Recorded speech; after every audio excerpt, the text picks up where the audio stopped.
acclamer le Seigneur Jésus-Christ très fort.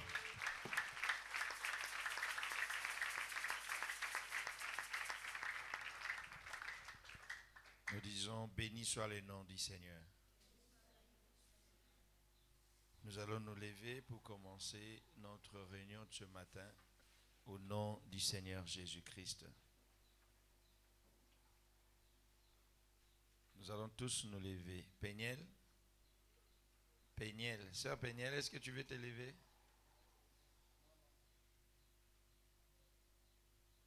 La victoire est dans les saints, les loups. Chantons avec nos mains. Dans les sangs de Jésus-Christ, mon sauveur, mon sauveur. Et dans les saints, alléluia, alléluia.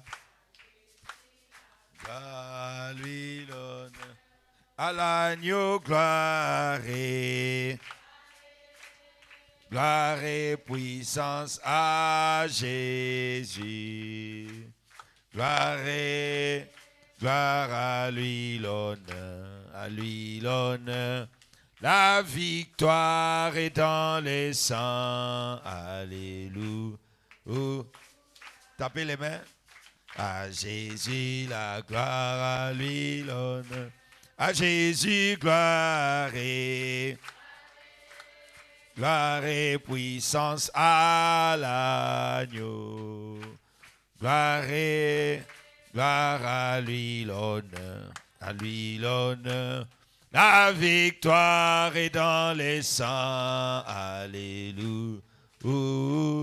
Alléluia, à Jésus la gloire, lui l'honneur. Il y a force merveilleuse et force dans les saints.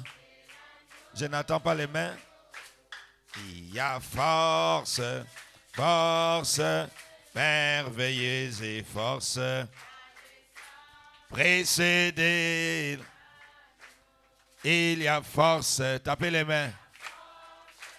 Force merveilleuse et force dans les saints. Yo sauveur, il y a force merveilleuse et force précédé là. Okuna nguvu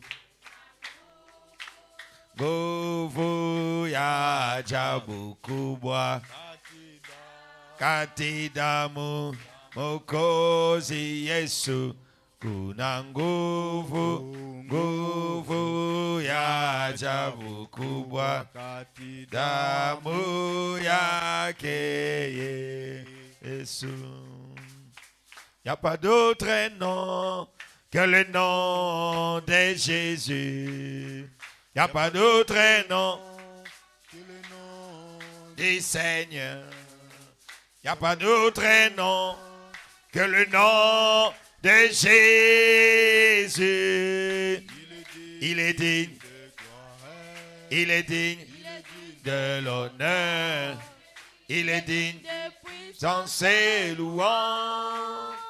Il n'y a pas d'autre nom que le nom de Jésus, le roi. Il n'y a pas d'autre nom que le nom du Seigneur, mon Dieu. Il n'y a pas d'autre nom que le nom de Jésus. Il est digne de gloire, il est digne de l'honneur, il est digne de puissance et louange.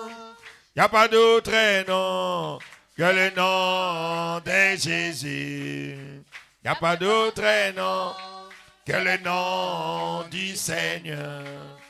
Il n'y a pas d'autre nom que le nom de Jésus. Il est digne de gloire, il est digne de l'honneur, il est digne de puissance et louange. Acclamons le Seigneur Jésus tous ensemble. Béni soit le nom du Seigneur. Libarikiwe jina la Bwana. Ceux qui sont derrière là, venez remplir les bancs ici. Wenye ko kule nyuma nyuma mkejaza hii nafasi huko mbele. Remplissez les bancs. Je veux que les gens soient Jazi très proches makiti, ici. mimi napenda watu wanikaribie hapa. Les bancs vides. Nafasi yenye iko wazi. Il y a d'autres bancs ici. Kungali makiti ziko Poussez wazi comme huko ça. mbele. Venez ici, il y a des bancs vides. Remplissez ces bancs. L'autre là, un vide. Jazi hizi makiti ziko wazi wazi hapa. Nous disons encore béni soit le nom du Seigneur. Nasema mara tena libarikiwe jina la Bwana. Avancez s'il vous plaît. Les bancs sont Msoge vides huko ici. mbele kumurazi.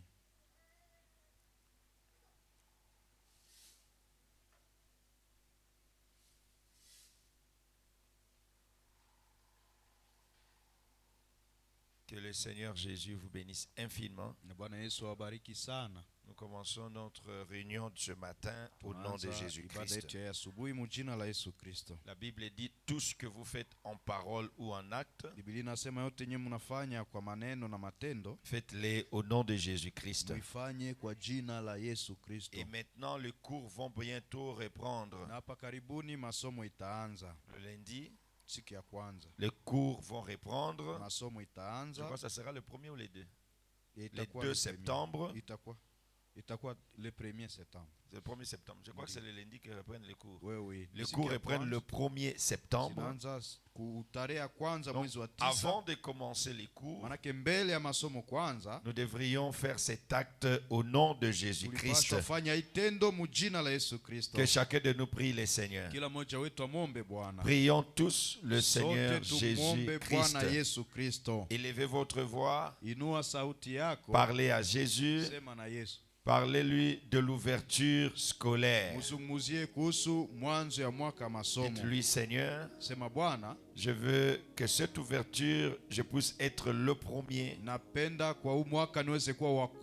Je puisse avoir les bonnes côtes. Je puisse réussir très bien. Et s'il y aura de magie dans la classe, que toute magie soit écrasée. Prions le Seigneur. Je ne veux pas voir un enfant les yeux ouverts. Tout le monde priez ou bien vous sortez dehors.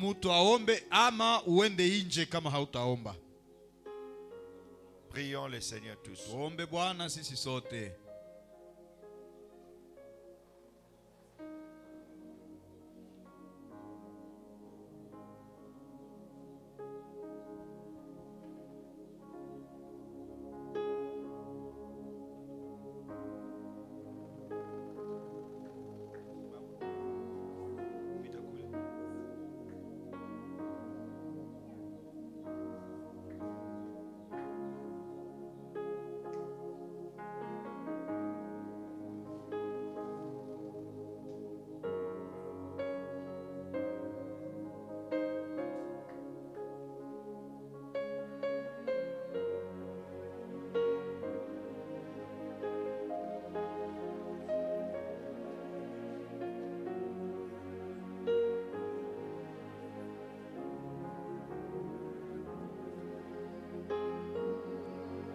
Priez le Seigneur, les amis.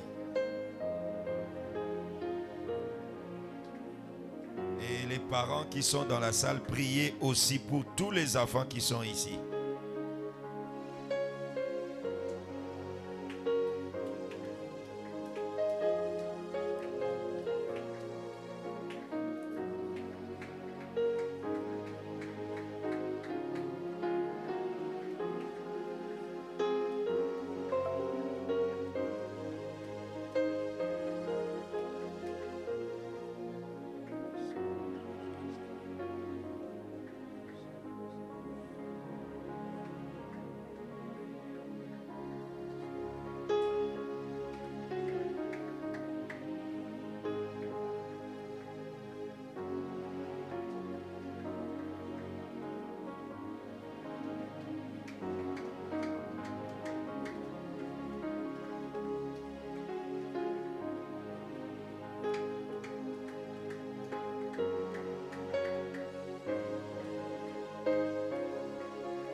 surveilles tous mes pas et m'incombler de ta vie, oh, chaque jour. Levez-vous. Jésus, tu es là chaque jour de ma vie, Seigneur. Tu es là, mon Dieu, tu surveilles tous mes pas et m'incombler de ta vie, oh, tapez les mains, jour de ma vie. Tu es, Jésus, tu es là chaque jour de ma vie, Seigneur. tu es là, Tu es là, mon Dieu, tu surveilles mais tous mes pas et m'incombler de la vie, oh, chaque jour de ma vie, tu es là. Dans le calme des forêts, oui, c'est toi qui me conduis. Oui, Seigneur, c'est ton amour qui fleurit dans tout mon cœur. Chaque jour de ma vie, tu es là. Jésus, tu es là. Chaque Même ce matin, Seigneur. Hata hii asubuhi Oui, Bwana. Jésus. Tu es Ah, là, tu es là, mon Dieu. Surveille tous mes pas et m'incombler de la vie. Chaque jour de ma vie. tu es là. Mon Dieu, tu es là chaque jour de ma vie, Seigneur. Tu es là, Tu es là, mon Dieu, tu surveilles tous mes pas et m'incombler de la vie, oh, chaque jour de ma vie, tu es là. La lumière est apparue, j'attends ces soudains départ. L'amour remplit tout mon cœur. Oh, quelle joie d'être avec toi, oh, chaque jour de ma vie. tu es là. Jésus, tu es là. Chaque jour de ma vie, mon Dieu. Tu es Là, tu es là, Jésus, tu surveilles tous mes pas et m'incombler de la vie, oh, chaque jour de ma vie, tu es là. Prions le Seigneur. Nous t'acclamons, Seigneur. Tunakushangilia Bwana. Nous te bénissons, Père Céleste. Tunakubariki Alléluia. Bwana mbinguni. Te disons merci pour cette matinée avec les Tunasema enfants asante kwa asubuhi pamoja na watoto. avant l'ouverture Mbele scolaire. ya mwanzo ya masomo. Parce que tu as dit tout ce que vous demanderez Ulisema à mon yote nom, mtakomba je kwa le jina langu ferai. nitaifanya. Et ce matin, Na hii Seigneur, asubuhi Bwana, je suis avec les enfants niko de El pamoja na Shaddai watoto wa El et Shaddai leurs amis. na rafiki zao. Nous venons implorer ta grâce Tunakuja kusihi pour neema le yako début de cette kwa année ajili ya mwanzo scolaire. wa mwaka masomo Au nom huu. de Jésus-Christ, Jina la Yesu Kristo. puisse la colonne de Na feu, nguzo ya moto, le créateur des cieux et de la muumbaji wa terre, mbingu na dunia, le roi du ciel, mfalme wa le mbinguni, Seigneur Jésus-Christ, Bwana Yesu le bienveillant Kristo, Père Céleste, mwema baba yetu wa bénir mbinguni, chacun de ses bariki enfants. kila mmoja wa Au watoto. nom de Jésus-Christ, Jina la Yesu les Kristo. garçons comme les filles, Vijana sawa vile wasichana, qu'ils soient bénis, wabarikiwe, qu'ils soient bénis, wabarikiwe, qu'ils soient intelligents, wawe na akili, qu'ils soient intelligents, wawe na akili, qu'ils soient sages, wawe na hekima, qu'ils soient bien positionnés dans la wawe na parole. msimamo mzuri ndani ya Au neno. nom de Jésus-Christ, Jina la Yesu au Kristo. nom de Jésus-Christ, Jina la Yesu Kristo. tu as dit Père Céleste, Ulisema Baba wa mbinguni, demandez et l'on vous donnera. ombeni mtapewa. Je viens demander trois choses pour Nakuja ces kuomba enfants. vitu tatu kwa ajili ya watoto. Premièrement, que chacun d'eux Kwanza kila moja soit wao rempli du ajazwe Saint-Esprit, na Roho soit Mtakatifu, sauvé au aokolewe nom de Jésus jina la Yesu qui a fait la promesse. aliyetoa hiyo ahadi. Deuxièmement, Ya pili, qu'ils soient intelligents à wawe na l'école. akili, Que ceux qui ont l'intelligence moyenne wenye kuwa na akili ya katikati deviennent des génies. wawe Que wajeni, tous les enfants de El Shaddai watoto wote wa El Shaddai soient de génies. wakuwe wajeni. J'ai pris au nom de Naomba Jésus. mujina la J'ai Yesu, pris au nom de naomba Jésus. mujina la Que Yesu, tous les enfants qui sont watoto venus ce wote ambao matin wamekuja ya asubuhi soient des génies à wawe l'école. wajeni kwenye Soit des masomo, génies à wawe l'école. wajeni kwenye Soit des masomo, génies à la wawe maison. wajeni kwenye Soit masomo, des génies au wawe travail. wajeni Soit kukazi, des meilleurs chrétiens. wawe Wakristo wema. Troisièmement, Ya Seigneur, tatu Bwana, garde-les physiquement walinde kimwili, loin de la magie, mbali nao loin uchawi, de les dieux de cet âge mbali mauvais, nao mungu wa kizazi kichafu, loin de toute forme de mbali souillure. nao aina yote ya uchafu. Au nom de Jésus-Christ, Jina la Yesu au Kristo, nom de Jésus-Christ, jina la Yesu Kristo, que leur famille na soit jamaa bénie, zao zibarikiwe, leurs parents soient wazazi wao bénis, wabarikiwe,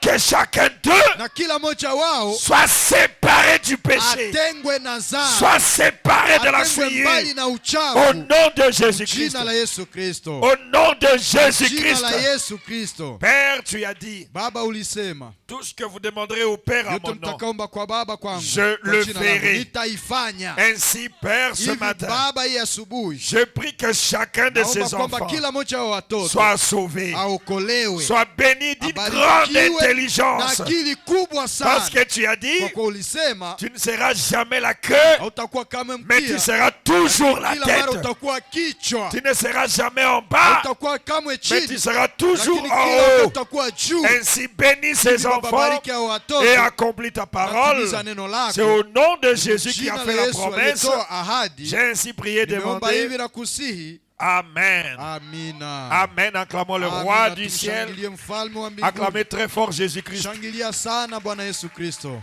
Acclamez très fort Shangilia Jésus-Christ. sana Bwana Yesu Kristo. Nous disons, béni soit le nom du Seigneur. Tunasema libarikiwe jina la Bwana. Prenons nos Bibles. Tuchukue Biblia zetu. Quand vous êtes habitué au retard, vous avez des démons. Wakati yenye umezoea kuchelewa uko na mapepo. Tout celui qui aime les retards, il a des démons. Kila mwenye anapenda kuchelewa iko na mapepo. J'ai demandé qu'on arrive à 8 heures. Niliomba watu afike saa Mais il 2. y a d'autres qui arrivent jusqu'à maintenant. Kuna saa wengine saa inje wanajafika. Vous avez des démons et vos parents ont des démons. Munajaa mapepo na wazazi wenu wanajaa pepo.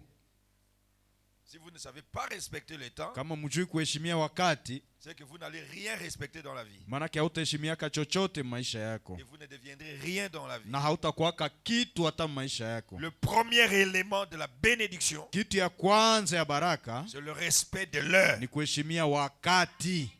Amen. Du moment que vous commencez à respecter l'heure, Wakati tu unaanza heshimia wakati, vous saurez respecter tout le reste des choses. na utaweza kuheshimia mabaki ingine yote. Prenons Proverbe chapitre 1er. Tusome Mezali sura yake ya kwanza. Proverbe chapitre 1er. Mezali sura yake ya kwanza. Allons-y tous ensemble. Tuisome pamoja. Tous les enfants, élevez vos voix, lisez. Watoto yote muinue sauti zenu musome. Proverbe de Salomon. Allons-y, Proverbe de Salomon, tous ensemble. De Salomon, fils David, roi d'Israël, pour connaître la sagesse et l'instruction, pour comprendre les paroles de l'intelligence, pour recevoir des leçons de bon sens, de justice, d'équité et de droiture, pour donner aux simples du discernement, aux jeunes hommes de la connaissance et de la réflexion, que le sage écoute et il augmentera son savoir, Hein? et celui qui est intelligent acquérera de l'habileté. Pour saisir l'essence d'un proverbe ou et d'une énigme, des les paroles des sages et leurs sentences, la crainte de l'Éternel est le commencement de la science. On répète là-bas. tunarudilia pale, La crainte, et le commencement de la science. encore une fois, La la crainte de l'Éternel est le commencement de la science. Les insensés méprisent la sagesse et l'instruction. Amen. Amen. Vous pouvez vous asseoir. Unaweza kaa. La crainte de l'Éternel Woga wa Bwana est le commencement de la science. ndio mwanzo ya ujuzi. Kama unapenda kukuwa na akili, Si tu veux être intelligent, d'abord tu dois craindre kwanza l'Éternel. unapasha mwogopa Mungu.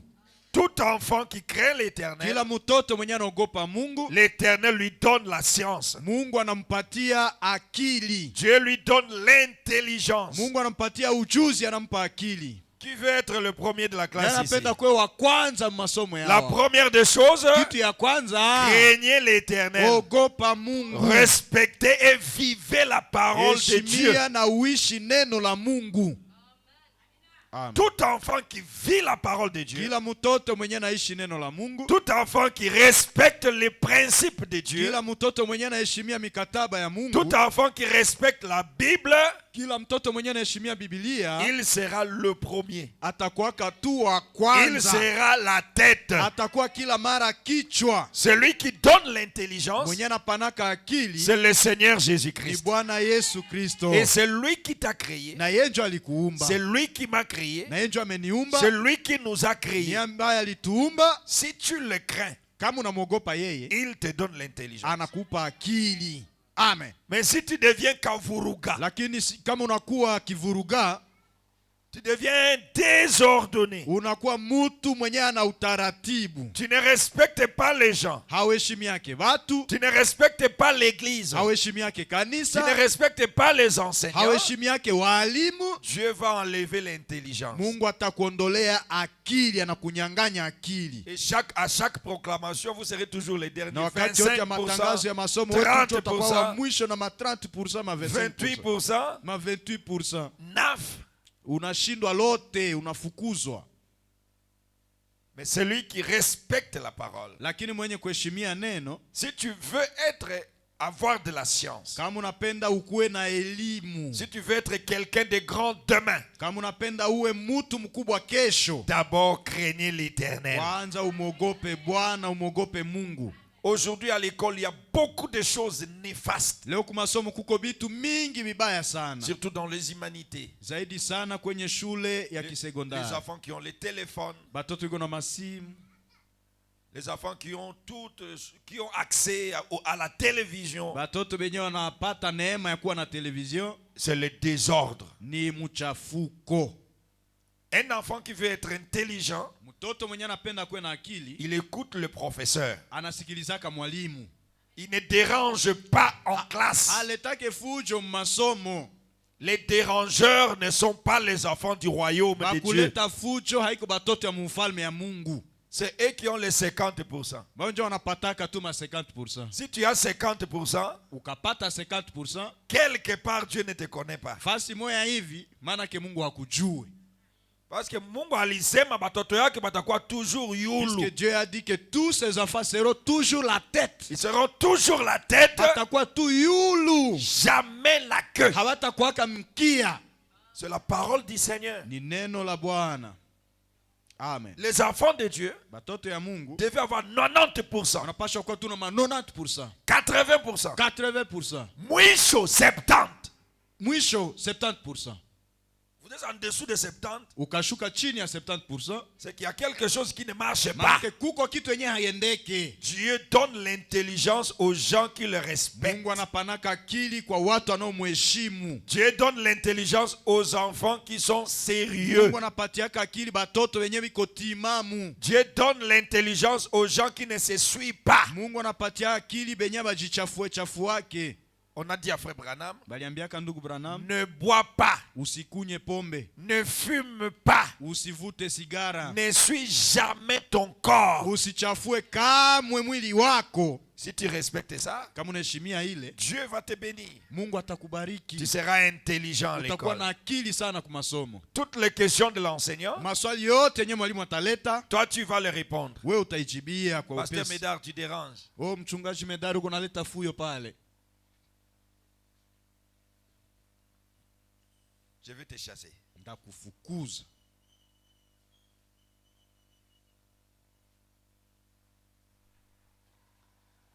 Si tu veux être intelligent à l'école, Kama unapenda kuwa na akili kwa masomo, répétons ensemble. turudilie siebote. La crainte, allons-y. De l'Éternel et le commencement de la science. Très fort. La crainte de l'Éternel et le commencement de la science. Mettez-nous dans la vidéo aussi cette bande passante. La crainte de l'Éternel Woga wa Bwana est le commencement de la science. ni mwanzo wa hekima. Un jour dans la Bible, Siku moja ndani ya Biblia il y avait 3 jeunes hommes kulikuwa vijana watatu Amenez-moi mon fouet là qui est dans mon bureau, Nathan. Tout enfant qui munilete me dérange, fimbo je yangu chicote. kule kwa batoto kunaleta fuyo hapa. Moi, je chicote les enfants qui dérangent. Mimi napikaka fimbo batoto ya kuleta fujo. Parce que la Bible dit celui qui dérange, Dieu va le frapper. Au Juu lieu que Biblia Dieu te inasema frappe, mwenye moi je vais ataleta te frapper. fimbo Mungu atamupika, sasa mie ndampika fimbo. Si un enfant me dérange, Kama mtoto ananisumbua hapa, je vais les chicoter. nitamupiga fimbo.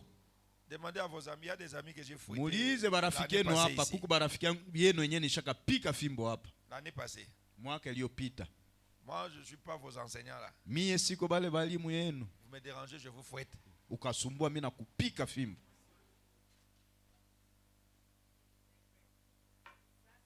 Je suis un pasteur. Mie niko muchungaji. Et la Bible dit si une brebis, un galeuse, on coupe Na sa Biblia jambe. inasema kama kondoo iko naleta fuyo banavunjaka mgulu yake. Et celui qui va me déranger, je vais casser sa jambe. Na mwenye atanisumbua hapa ndavunjaka mgulu yake. Fimbo njoi. Et je commence à enseigner. Sasa mimi naanza fundisha. Un jour dans la Bible, Siku moja ndani ya Biblia prenez-moi Daniel chapitre 1er. tunasoma Danieli sura ya kwanza. Les enfants de Dieu, Batoto ya Mungu, Shadrach, Meshach, Shadrach, Abednego Meshake na Abednego et Daniel na Danieli se sont retrouvés à Babylone. wakajikuta wamefika Babeli. Ils étaient des esclaves. Balikuwa batumwa. Mais la grâce de Dieu, Sasa neema ya Mungu c'est qu'ils se sont retrouvés ni kwamba wakajikuta dans la cour royale. ndani ya uwanja wa mfalme. La troisième année du règne de Joachim, roi de Juda, Nebuchadnezzar, roi de Babylone, marcha contre Jérusalem et l'assiégea. Le Seigneur livra entre ses mains Joachim, roi de Juda, et une partie des ustensiles de la maison de Dieu. Nebuchadnezzar emporta les ustensiles au pays de Shinéar, dans la maison de son Dieu. Il les mit dans la maison de trésor de son Dieu. Le roi donna l'ordre à Ashapnaz, chef des eunuques, d'amener quelques-uns des enfants d'Israël de la race noble, de la race royale et de la famille noble. Quand on a pris les enfants d'Israël, Waliposhika watoto wa Israeli, il y avait ceux dont leurs parents avaient l'argent. kulikuwa wale ambao wazazi wao walikuwa na pesa. Il y avait ceux qui vivaient très bien à la maison. Wenyewe walikuwa naishi kwabo mzuri. Alors on a pris ces enfants-là, Basi wakachukua wale on watoto, les a amenés chez le roi. bakawaleta kwa mfalme. Vous arrivez en retard, votre maman était où? Nyie munafika na uchelewe, mama yenu alikuwa wapi? Allez lui dire, le pasteur dit c'est une désordonnée. Mwende mwambia mchungaji alisema yeye ni wa désordre. Bakakamata bale batoto bot On a pris tous ces enfants-là, et on les a amenés wakawaleta dans la cour royale. ndani ya uwanja wa kifalme. 4. Des jeunes garçons sans défaut corporel, Vijana ambao hawakuwa na kilema yote kumwili, beaux de figure, warembo wa sura, doués de sagesse, waliojaa hekima d'intelligence na akili et d'instruction. na mafunzo. Si toi tu veux travailler avec des grands hommes, Kama unapenda utumike na watu wakubwa wakubwa, si tu veux travailler avec Dieu, kama unapenda utumike na Mungu, tu dois être bien éduqué, unapashwa funzwa vizuri, pas être impoli. hapana kuwa mkosa adabu. Dieu n'utilise pas les enfants Mungu impolis. hatumikake na batoto bakosa adabu. Il a pris les gens, le roi a pris les gens qui avaient l'instruction. Mfalme akakamata batu ambao walifunzwa vizuri, Des gens qui étaient sages, benye walikuwa na hekima, qui étaient intelligents, benye walikuwa na akili, capables de servir dans le palais du roi. benye uwezo ya kutumika muwanja mfalme, Et à qui l'on enseignerait les lettres et la langue des Chaldéens. ambao watafundishwa malugha Somo ya za, Chaldéens. masomo na malugha za Wakaldea. Le roi leur assigna pour chaque jour une portion des mets de sa table et du vin dont ils buvaient. Mfalme akawapangia kiasi fulani ya chakula na mvinyo ambao watakuwa na kunya. Bakakamata chakula ya mfalme, On a pris la nourriture du roi, bakanja ba présenter batoto na pombe. on a commencé à donner ça aux enfants et même de la boisson. Ces enfants-là Bale watoto étaient des enfants juifs. balikuwa watoto ba Yahudi, Ils étaient de Juda. balikuwa watoto wa Yudea. Mais on les a amenés chez les païens lakini wakawaleta kwa wapagani et on commençait à leur donner la boisson. na wakanja wapatia pombe. On leur donnait la nourriture souillée du roi, Bananja wapatia chakula chafu ya mfalme, voulant les élever pendant 3 années au bout desquelles ils seraient au service du roi. bakapenda kuwafunza miaka 3 na kisha ile miaka 3 batanja tumikia mfalme. Il y avait parmi eux d'entre les enfants de Juda, Katikati yao miongoni wa wana wa Yudea il y avait Daniel, kulikuwa Danieli, Anania, Anania, Michaël Mikaeli et Azaria. na Azaria. C'est au nombre de 4. Walikuwa watoto 4. Daniel, Danieli, Anania, Anania, Michaël Mikaeli et Azaria. na Azaria. C'était les enfants de Juda. Walikuwa watoto wa Yuda. Ils n'étaient pas des païens. Hawakuwa wapagani. Ils n'étaient pas de Babylone. Hawakuwa watu wa Babeli. Mais on les a déportés à Lakini Babylone. walibahamisha huko Babeli. On les a pris comme des esclaves. Wakawakamata sawa vile watumwa. Le chef des eunuques leur donna le nom à Daniel, celui de Belshazar. Na mkubwa wa toashi akawapatia majina. Kwanza kwa Danieli wakampa ya Belsasar. Anania celui de Shadrach. Anania wakampa jina ya Shadrach. À Michaël celui de Meshach. Mikaeli wakampa jina ya Meshach. Et Azaria celui d'Abednego. Na Azaria wakampa jina ya Abednego.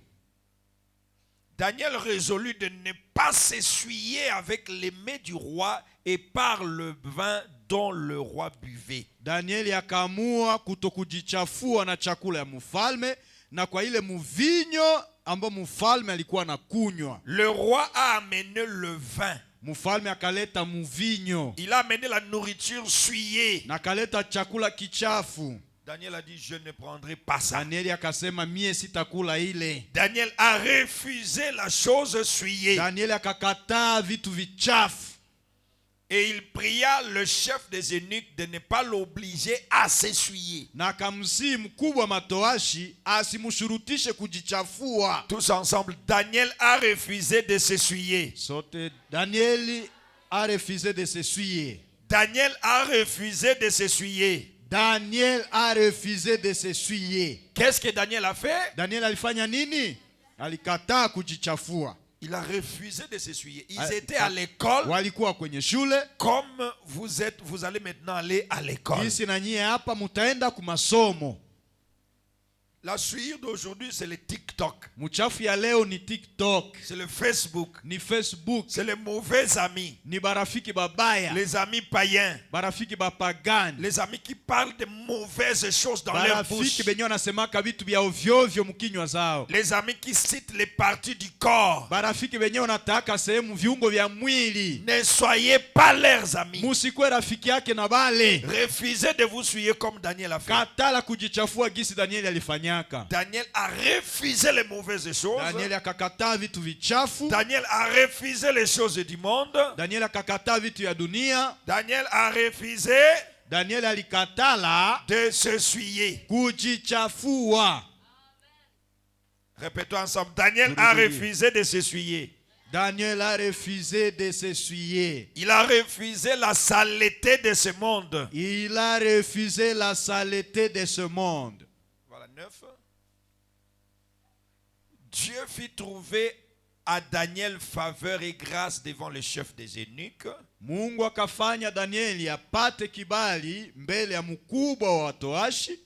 Comme il a refusé, on lui a accepté. Gisi alikataa wakamuitikia. Le chef des eunuques dit à Daniel, mkubwa wa matoashi akambia Danieli, je crains mon Seigneur le roi, naogopa bwana wangu mfalme, qui a fixé ce que vous devez manger et boire. boire. Nini mtakula na nini mtakunywa. Car pourquoi verrait-il votre visage plus abattu que celui des jeunes gens de votre âge? Kwa nini ataona uso yenu inaregea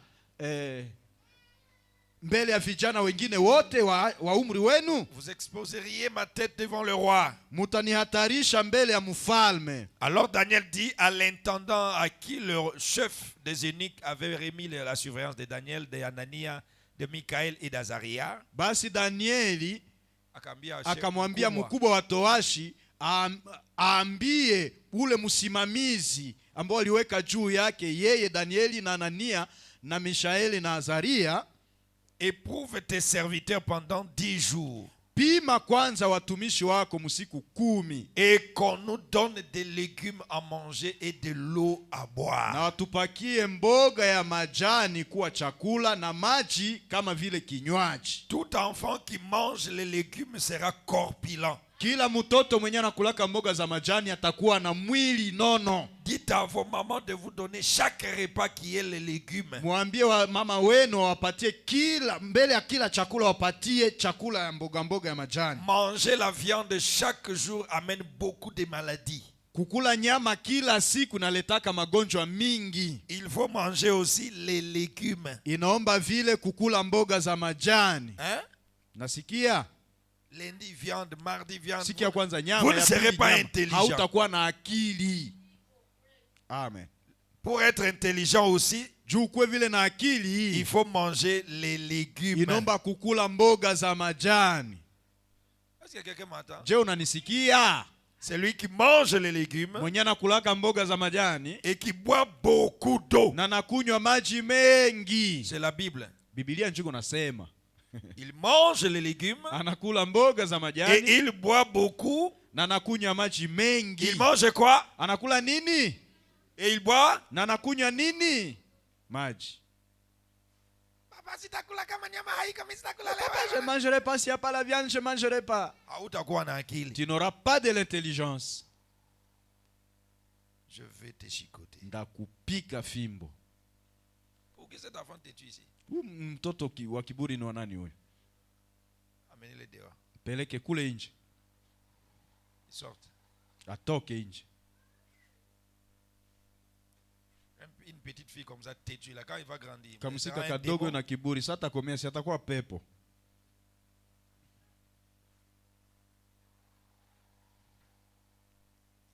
Donnez aux enfants le Mwapatie watoto mboga za majani. les légumes. Mboga za majani. Les Nini? Mboga za majani. et de l'eau à boire. Maji ya kunywa. Daniel a refusé la nourriture du roi. Daniel alikatala chakula ya mfalme. Là où on mettait le vin. Kwenye walikuwa natia pombe. Même si votre papa vous donne ça, ne buvez pas. Hata kama babako anakupatia nayo usiikunye. Si on vous envoie acheter la cigarette, ne partez Kama pas. nakutuma ende nunua sigara, usiende tumbako. Dites à celui qui vous envoie, Waambie ule mwenye anakutuma, moi je suis chrétien. mie niko Mukristo. Je ne touche pas à la cigarette. Sigusake tumbako. Je ne touche pas à la boisson. Na sigusake pombe. Ne touchez pas à ça. Usiguse ile. C'est souillé. Ni muchafu. Vous touchez à ça, Unapoigusa, votre intelligence diminue. akili yako itapunguka. Oh petit, petit. Enda nous dire Hey, kijana, va m'acheter la cigarette. Aussi moucham, ne l'insultez pas. Usimuchambe. Mais dites-lui, papa, Mwambie papa, moi je suis chrétien. mie niko Mkristo. Je ne touche pas à ça. Sigusake ile kitu. C'est de la souillure Ni devant Dieu. mchafuko mbele ya Mungu. Daniel a dit, Daniel alisema, tu regarderas ensuite notre visage et celui des jeunes gens qui mangent le mets du roi. kisha utaona sura zetu na za wale vijana wanaokula chakula ya mfalme, Et tu agiras avec tes serviteurs d'après ce que tu auras vu. na utatendea watumishi wako kulingana na yenyewe utakuwa umeona. En d'autres termes, Kwa maneno ingine, si nous qui mangeons les légumes, kama siye benye tuko nakula mboga, nous maigrissons plus que ceux qui mangent la viande, tunagonda kushindia wenye kula nyama, alors basi tu vas nous donner la viande là. utanja tupatia ile nyama sasa. Je vais vous révéler une chose. Nitawafunulia kitu moja hapa. Les enfants des pauvres sont souvent les plus intelligents à l'école. Batoto ya masikini mara mingi wanakuwa wenye akili shuleni Plus que les enfants des riches. kushinda batoto ya batajiri. Parce que souvent les enfants des riches Juu mara mingi watoto ya batajiri pensent que la richesse égale à l'intelligence. banawazaka utajiri njo akili. Non, c'est l'humilité qui donne Haiko l'intelligence. vile, ni unyenyekevu njo inapanaka akili. Même si vous ne buvez que de l'eau Hata kama seulement. unakunyaka tu maji peke yake, Même si papa n'a pas d'argent, hata kama baba hana pesa, Dieu vous donnera de Mungu l'intelligence. atakupa akili Si vous refusez de vous souiller. kama unakataa kujichafua. Amen. La pauvreté, c'est un démon. Umaskini ni pepo. N'acceptez pas la pauvreté. Ndiyo, usiitike umaskini. Mais Lakini si vous touchez un peu d'argent chez vous, kama munapata franga kidogo kwenu, soyez poli. muwe na adabu, Soyez humble. uwe munyenyekevu, Soyez comme Daniel. uwe sawasawa na Danieli. Daniel était la famille noble. Danieli alikuwa jamaa ya kifalme, Jamaa ya ya pesa. pesa, Mais lakini il mangeait les légumes et il buvait de l'eau pour ne pas se souiller. lakini alikuwa nakula mboga na kukunywa maji juu asijichafue. Il y a des enfants parfois qui reçoivent l'argent des poches chaque fin du mois. Kuna watoto ambao wanapewaka pesa za kujifurahisha nazo kila mwezi. J'ai vu la femme de Donald Trump. Niliona mtoto wa Donald Trump, Chaque année, on lui donne 15 millions de dollars. kila mwaka wanampatiaka 15 milioni de dollars. 15 millions 15 milioni de dollars. ya madola. Donc il peut acheter presque même cette ville de Beni. Maana anaanza jinunulia yeye peke hii mugini yote ya Beni. Mais si vous le rencontrez, Lakini ukikutana naye c'est un garçon humble. ni kijana munyenyekevu. Daniel a dit quoi? Daniel alisema nini? Je refuse la boisson. Malgré que mon père a l'argent, je refuse la boisson. Hata kama babangu iko na pesa, mimi nakatala pombe. Malgré que je sois de la famille noble, Hata je kama refuse. niko wa jamaa ya kitajiri, mimi nakatala. Je refuse la nourriture souillée. Mimi nakatala chakula kichafu. Il leur accorda ce qu'ils demandaient et il les éprouva pendant 10 jours. Akawakubalia ile waliomwomba na akawajaribu siku 10. Au bout de 10 jours, Na kisha siku 10, Daniel et ses frères avaient le meilleur visage. Danieli na ndugu zake walikuwa na sura nzuri sana. Ce n'est pas l'hydroquinone qui donne le meilleur visage. Haiko choko njo inapatiaka mtu sura nzuri. Hein? Ce n'est pas la lotion qui donne le meilleur visage. Haiko ile mafuta ya kujipodoa njo inakupatiaka sura nzuri. Non. Pana. Ce qui a donné le meilleur visage à Daniel, Yenye lipatia Danieli sura nzuri c'est les légumes ni mboga za majani et de l'eau. na maji ya kunywa. Buvez beaucoup d'eau. Mukunye maji mingi. Si ce n'est pas le jour de jeûne, Kama haiko siku ya kufunga chakula, levez-vous le matin. simama asubuhi Avant d'aller à l'école, mbele ya kwenda shule, prenez 1 litre d'eau. kunya lita moja ya maji. Tu bois. Unakunya. L'eau lave les sangs. Ile maji nasukuaka damu. L'eau lave les reins. Maji nasukuaka mafigo. L'eau lave le cœur. Maji nasukuaka vile moyo. Ça rafraîchit le cerveau. Na inaburudisha bongo yako. Inabaridisha bongo. Si tu es trop fatigué là, Kama umechoka sana, tu prends de l'eau. unakunywa maji. Tu dors. Unalala. Tu te réveilles. Unapoamka, L'intelligence est fixe. akili inakuwa nzuri. C'est ce que Daniel faisait. Ile ndio Danieli alikuwa anafanya.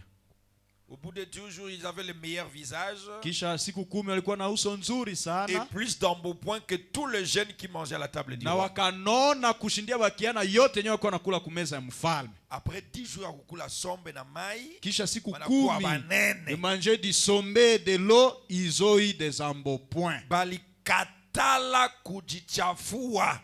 Ils ont refusé de se souiller. Ne vous suyez pas à l'école. Usijichafue kwenye shule. Ne vous suyez pas avec les mauvais amis. Usijichafue na warafiki wabaya. Surtout vous qui êtes dans les secondaires. Zaidi nyie wenye kuwa kwenye shule ya kisekondari. Respectez vos corps. Mheshimie mili yenu. Respectez la vie de Christ. Mheshimie maisha ya Kristo. La Bible dit, Biblia inasema votre corps mwili wenu est le temple du ni Seigneur. hekalu la Bwana.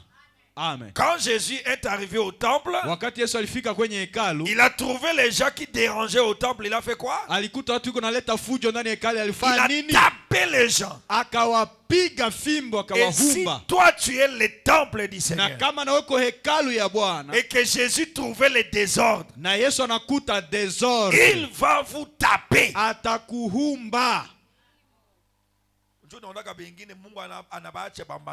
C'est là que tu trouveras d'autres dieux laisse pauvres. D'autres, ils n'ont pas l'intelligence. Bengine wanakosa akili.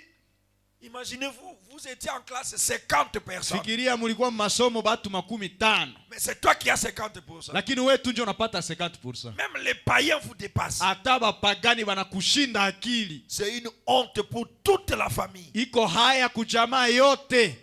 La honte pour ton père. Haya kubabako. La honte pour ta mère. Haya kumamako. La honte pour votre tribu. Haya kukabila yako. Pour votre village. Haya kukijiji yako. Même pour votre église. Haya vile kukanisa yako. Ase ule mtoto wa la queue, ule ni wa El Shaddai.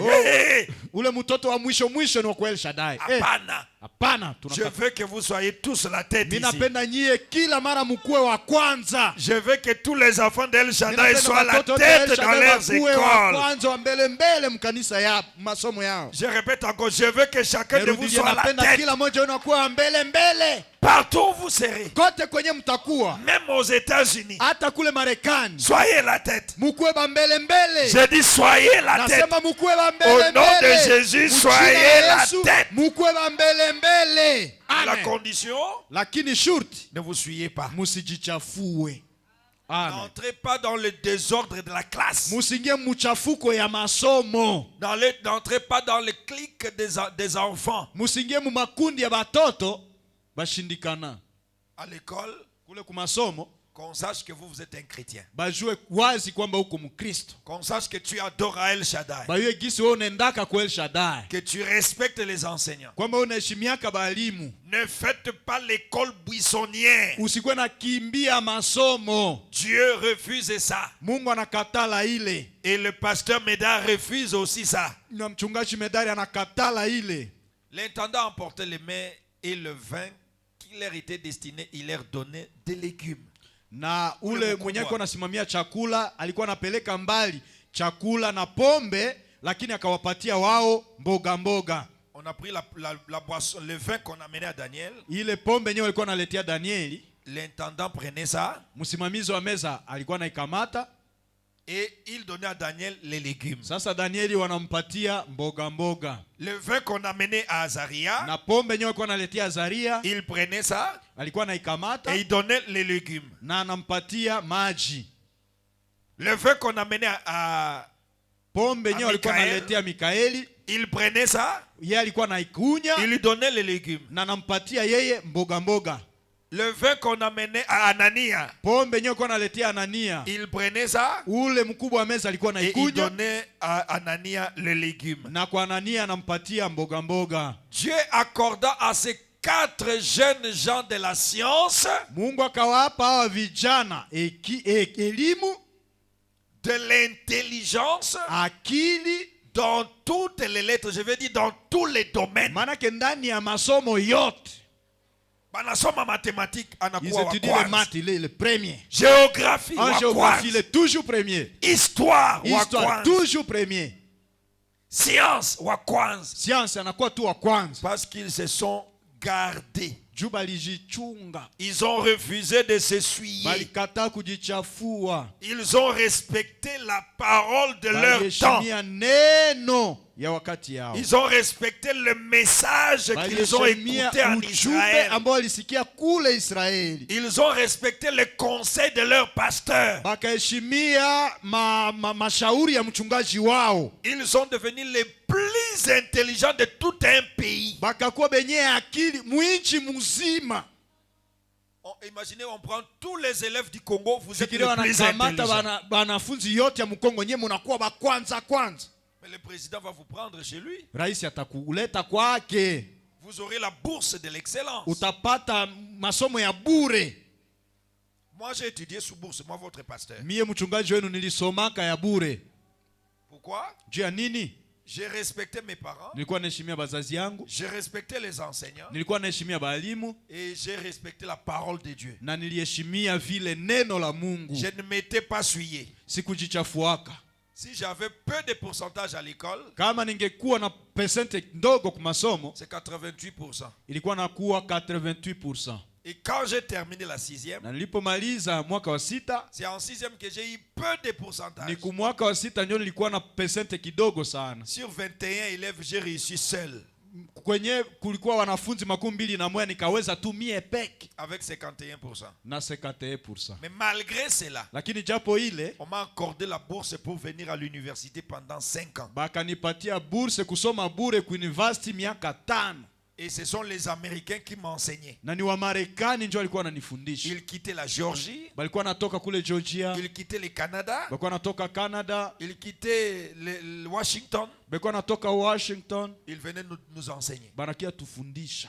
C'est comme ça que moi je parle l'anglais. Ndio maana mimi nasema Kiingereza. J'ai respecté Dieu Niliheshimia Mungu et Dieu m'a respecté. na Mungu akaniheshimia. Amen. J'ai étudié pendant 5 ans. Nilisoma miaka 5 mzima. On me donnait à manger, Bakinipa on chakula, me donnait l'argent des poches balikuwa nanipa franga ya par kutumikisha. des blancs Bazungu ici à Lubero. hapa Lubero Ils venaient des États-Unis. balikuwa natoka Marekani. Si vous respectez Dieu, Kama unaheshimia Mungu, il peut vous amener n'importe où vous voulez. atakufikisha kote kwenye wewe unataka. Amen. Dieu, Mungu, mon père n'avait pas l'argent pour babangu m'envoyer hakuwa na m'envoyer à l'université. pesa kunipeleka nisome university. Il n'en avait pas ça. Hakukuwa nayo. Parce que moi, je suis né dans une famille pauvre. Juu mimi nilizaliwa ndani ya jamaa maskini. J'ai grandi dans une famille pauvre. Nikakoma ndani ya jamaa maskini. Parfois, on n'avait même pas mangé. Wakati ingine tulikuwa nakosa hata chakula. On mangeait parfois à 22h, 23h. Wakati ingine tulikuwa nakula ku 22h ou bien 23h. D'autres moments, on mangeait même à 0h. Wakati ingine tulikuwa nakula 0h wanaenda kulamusha. Pourquoi? Parce qu'il n'y avait pas d'argent. Juu nini? Juu pesa haikukuwa. Mais comme je respectais Lakini Dieu, gisi nilikuwa naheshimia Mungu, Dieu m'a donné la bourse. Mungu akanipatia masomo ya bure. Et les blancs m'enseignaient. Na bazungu wakaanza nifundisha. J'ai beaucoup de photos que j'ai tirées avec eux. Niko na picha mingi zenye tulikamataka nao. Même si j'ai jamais publié ça. Hata kama si azitia kwenye mtandao. Il y avait des femmes qui venaient des États-Unis. Kulikuwa na wake wenyewe kwa natoka Marekani. Il y avait des hommes qui venaient des Na États-Unis. wanaume kutoka Marekani. Je me rappelle de celui qui m'a enseigné la technologie. Il s'appelait David Wayne. Mimi nakumbuka mwenyewe nifundisha teknolojia alikuwa anaitwa David Reed. Wina, mshindi.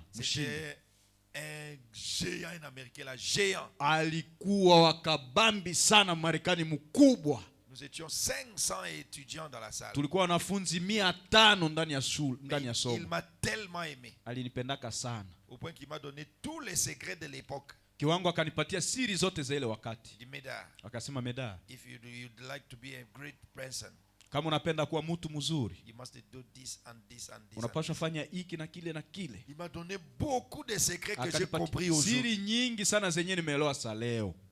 Soyez humble. Kuwa mnyenyekevu. À l'école, respectez les Masomo. enseignants. Heshimia balimu. Respectez les professeurs. Heshimia waprofesa. Vivez la parole. Ishi neno. Et Dieu vous amènera en haut. Na Mungu atakuinua juu. Amen.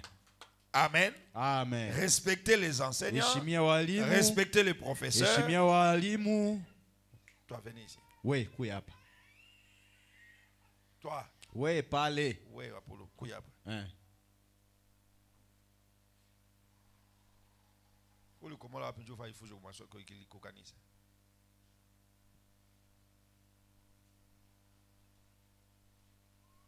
Vous respectez la parole de Dieu. Unaheshimia neno la Mungu. Vous respectez les enseignants. Unaheshimia walimu. Et vous qui êtes à l'humanité. Na nyinyi wenye kwa kwenye sekondari. 7e, 8e, première, deuxième, troisième, quatrième. Zile shule pale. Je vous donne un secret pour être intelligent. Unapatia siri ya kuwa na akili. 7e, qui sont à 7e ici? Wangapi uko 7e hapa? Ceux qui partent à 7e, levez bien le Benye doigt. nenda ku 7e muinue vidole yenu mzuri. 7e, toi tu as 7e. 7e na we. 8e. Na 8e. Voilà, que Dieu bénisse. Première ou troisième, l'ancienne appellation troisième. Première, non, troisième, c'est troisième des humanités. Voilà, deuxième ou quatrième des humanités. Et maman, elle l'a aussi. En 5e ou 3e, 6e ou 4e. Voilà, que Dieu vous bénisse. Je vous donne le secret d'être le premier. Premièrement, quand ça sonne 18h juste, arrêtez tous les travaux. Allez en douche. Écoutez-moi bien. Nifuate vizuri. C'est ce que je faisais. Ile ndio nilikuwa nafanya. Je vous donne le secret. Nawapatia siri. Allez vous laver. Enda ujioshe. Sortez de la douche. Toka kwenye fasi ya kuoga. Prenez votre cahier. Kamata kaye yako. La leçon que vous avez suivie à l'école. Somo zenye mulisoma ku masomo. Faites la lecture à haute voix. Tu montes, tu descends. Tu montes, anja tu descends. zisoma na sauti unaanja kumstari ya kwanza mpaka kuya mwisho. La lecture à haute voix, tu entends. Unairudilia usomi kwa sauti mrefu yenyewe peke unasikia. Par exemple, Dieu accorda à ces 4 jeunes gens de la science. Dieu accorda à ces 4 jeunes gens de la science. Tu répètes ça seulement. Unairudilia tu vile. Tu le fais pendant, voilà, comme un perroquet. Tu répètes unairudilia jusqu'à par exemple 18h30. Mpaka unafanya dakika 30. Tu fais 30 minutes unafanya dakika 30 de lecture à haute voix. Ya kusoma kwa sauti mrefu. Après, kisha tu appelles l'un de tes frères. Unaita moya wa ndugu yako. Ou bien papa. Ama papa. Ou bien maman. Ama mama. Ou bien quelqu'un qui maîtrise ça. Ama mtu mwingine mwenye anajua ile. Tu lui donnes les cahiers. Unampatia ile buku yako. Tu dis pose-moi des questions. Unamwambia niulize maswali. Dans telle page. Ku page fulani. Il te pose la première question. Anakuuliza swali ya kwanza. La deuxième question. Ya pili. La troisième question. Ya tatu. Là où tu n'as pas répondu bien. Kwenye ukujibia mzuri. Tu reprends encore la lecture à haute voix. Tena unasoma na sauti mrefu. Quand tu termines ça. Sasa unamaliza ile. N'allez pas à la télé. Usiende kwenye televisheni. Ne prenez pas le téléphone. Usikamate telefone. Allez dormir. Enda lala. Même s'il n'y a pas sommeil. Hata kama hauna usingizi. Reposez-vous un peu. Pumzika kidogo. Après le repos, kisha kupumzika, venez manger et dormir. Kuya kula tena ulale. Quand vous arrivez le matin, sasa itafika asubuhi, chaque question tu vas répondre. Kila swali utaijibia. Et très tôt le matin. Na asubuhi sana. 5 heures juste. Saa 11 kamili. J'ai dit quelle heure? Mimi nasema saa ngapi? Quelle heure? Saa ngapi? 5 heures juste. Saa 11 kamili. Tu es déjà levé. Tayari ushasimama. Tu es en douche. Uko na koka. S'il y a prière en famille, vous faites kama la prière. Kama maombi ya jamaa unaomba kwanza kwa maombi. Tu prends encore ton cahier là. Tena unakamata ile buku yako. Lecture à haute voix. Unasoma kwa sauti ndefu. En train de marcher dans la parcelle. Unatembea hata mkiwanja yenu. La géographie, tu tournes. Unageuka huku unasoma. 6 heures juste tu déposes. Saa 12 kamili unaacha. Tu vas en douche. Unaenda koka. Tu termines. Sasa unamaliza, tu prends du thé, unakunywa chai, s'il y en a, kama iko, s'il y en a pas, kama hakuna, tu bois de l'eau, unakunywa maji. Amen. Mtu anaishiki kwenye Mungu anawapatia. Vous vivez de ce que Dieu vous donne seulement. Ne partez pas dire papa les autres là boivent. Je ne sais pas papa wengine wanakunyaka maziwa wanakunyaka nini, hapana. Si vous voulez quelque chose, kama unahitaji kitu, priez. Omba. Amen. Après vous partez à l'école. Kisha unaenda shule. Moi je partais à l'école pieds nus. Mimi nilikuwa naenda kwa masomo miguu kanya. J'ai porté les premiers souliers en 6e viatu ya kwanza yenyewe nilivalaka ni ku 6e année primaire. C'était en 2000. Ilikuwa ku mwaka 2000. Le jour de mon certificat, je ne savais pas dire certificat, je disais traficat. Le jour de mon traficat, c'est le jour que j'ai porté les premiers souliers. Siku yenyewe nilivala viatu mara ya kwanza. J'ai porté mes cahiers dans les sachets bleu-blanc. Nilikuwa nabeba mabuku yangu musashe ya bleu-blanc. Et mes habits, je les mettais dans un carton. On partait au marché ramasser les cartons. Na nguo zangu nilikuwa naziweka mu carton zenye tulokota kusoko. On partait au marché. Tulikuwa naenda kusoko. Et on ramassait les cartons. Tunalokota ma carton. Moi même si on n'avait pas l'argent, Dieu m'a fait, j'étais ordonné depuis l'enfance. Hata kama tulikuwa na pesa, nilikuwa mtaratibu tangia utoto wangu. On revenait, j'étudiais les cours de l'après-midi. Nilikuwa nasoma mu après-midi, cours du soir. Parce que mes frères partaient le matin. Ndugu zangu walikuwa naenda soma asubuhi. Nous on a gardé seulement des garçons, les filles sont venues après. Na sie tulizaliwaka kwanza mbele vijana, wasichana walikuwa nakuya nyuma. Et je prenais mes habits, je venais de l'école, la première chose avant de manger. Kitu ya kwanza mbele ni kule. Je lavais mes uniformes. Nilikuwa nafua uniform zangu. Je les installe. Mimi nazianika et je pars lire. Kisha mimi naenda soma. Je lisais tout le jour. Nilikuwa nasoma kila siku. Parce que je voulais devenir une grande personne. Mimi nilikuwa napenda nikuwe mtu mkubwa sana. Je voulais être quelqu'un que les gens respectent. Nilikuwa napenda kuwa mtu mwenye batu wataheshimia. Je disais à mon papa, je veux relever les défis de la Nilikuwa naambia pauvreté. babangu ni kusema ndamaliza ubishi na umaskini. Je vais chasser la pauvreté de cette famille. Ndafukuza umaskini mwibu nyumba. Et depuis l'âge de 11 ans, j'étais très sérieux. Natangia umri wa miaka 11 nilikuwa mtu mtaratibu sana. Je n'avais même pas d'amis à l'école parce que je ne voulais pas quelqu'un qui allait m'embrouiller. Nilikuwa tana sina rafiki kwa masomo juu sikuwa napenda mtu mwenye atakia ni vuruga. Et jusqu'à aujourd'hui, j'ai pas d'amis. Na mpaka leo sina rafiki. Pour trouver l'ami du pasteur Médard que Juu c'est là. pate rafiki yake Médard. J'ai un objectif. Niko na shabaha. Ayez un objectif Kuwa dans la na vie. shabaha maisha yako. Hein? Nasikia?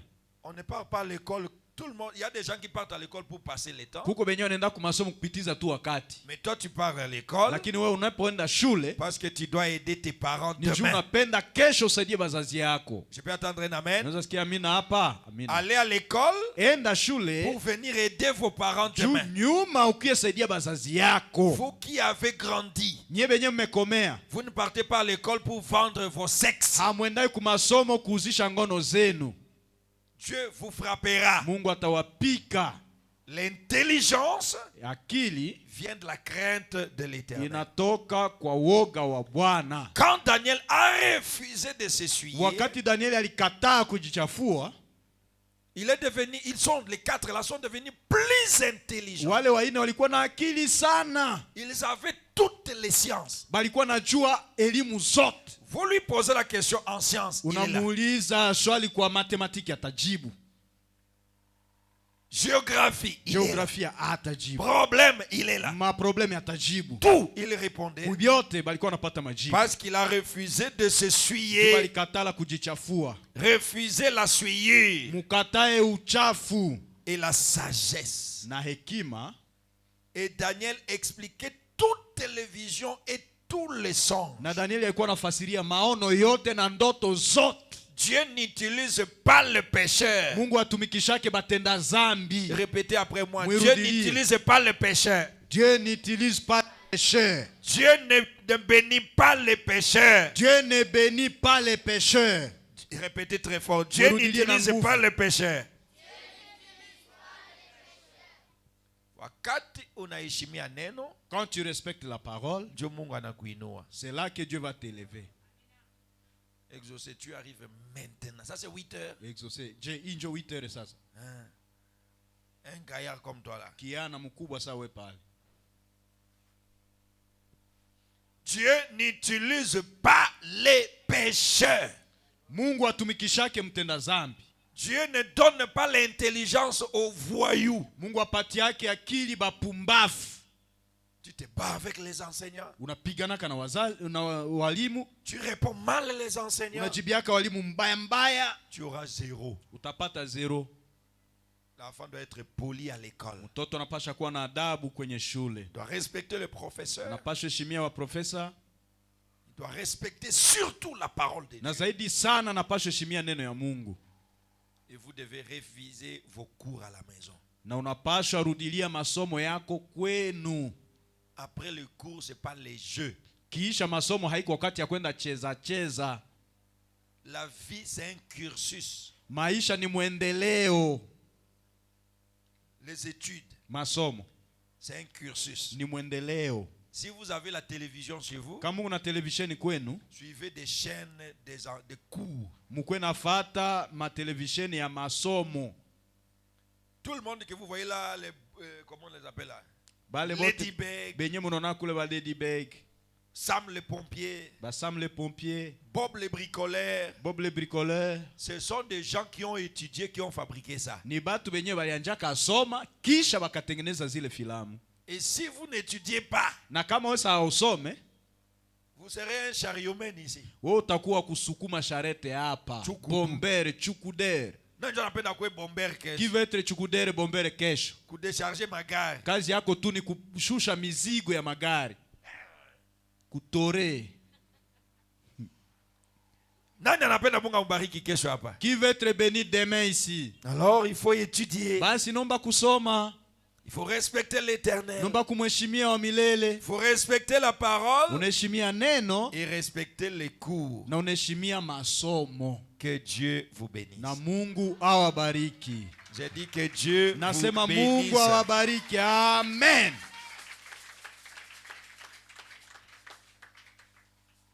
Je répète. Nairudilia.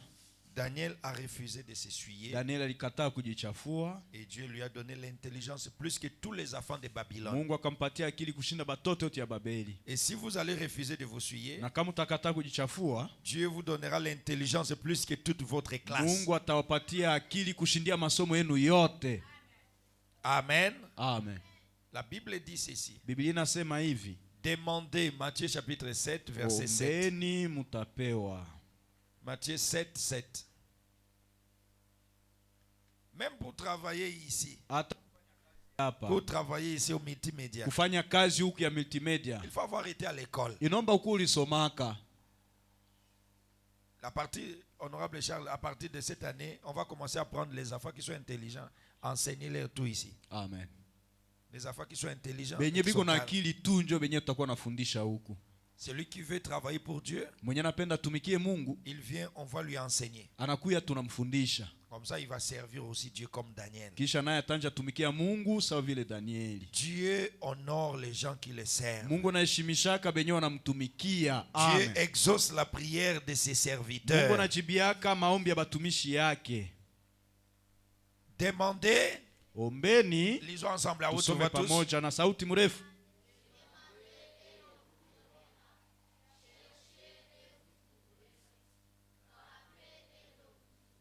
Amen. Amen. Demander, c'est la prière. Kuomba ni maombi. Ni kusi. Ni kusi. Demander. Kuomba. C'est la prière. Ni kusi.